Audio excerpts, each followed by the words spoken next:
Grabe. Halatang halata tong dalawang beneficiaries ng Team Kalingap. Ano nga ba ito? So bago natin pagpatuloy ang ating pag-support today's video, kung bago ka pa lang sa aking channel, please subscribe po, like, and pakita na rin po natin guys ang notification bell upang ma-update po tayo tuwing ako pinag-upload patungkol sa Team Kalingap. And please support po natin ang buong Team Kalingap, lalo na po kila Kalingap Rob at Kuya Bal na patuloy na tumutulong po sa mga beneficiaries at kabataan. Alam niyo ba guys na itong dalawang ito, kitang-kita naman natin sa video, no, na sobrang saya nila. At kung mapapansin din natin si Beyonce, ang sexy niya, no, grabe, no, ang ganda ng katawan niya.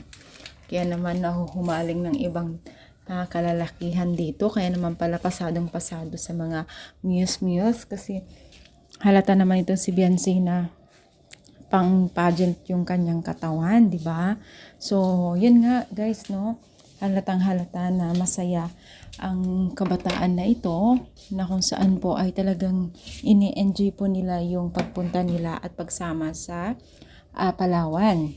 At deserve naman po nila dahil syempre isa sila sa mga masugid din po at masunurin na beneficiaries ng Team Kalingap, at sa abot ng makakaya nila ay ginagawa nila yung part po nila bilang isang beneficiaries. Nobody's perfect nga minsan talaga at nagkakamali din tayo, no? So masaya ang mga taga-supporters nila at nakikita nilang masaya ang bawat isa, ang dalawang kabataan na ito, at sana tuloy-tuloy pa rin po ang pagsuporta po natin sa kanila, di ba? So, anong masasabi ninyo? I-comment down dito sa baba at pa-like po ang ating video. Thank you so much and God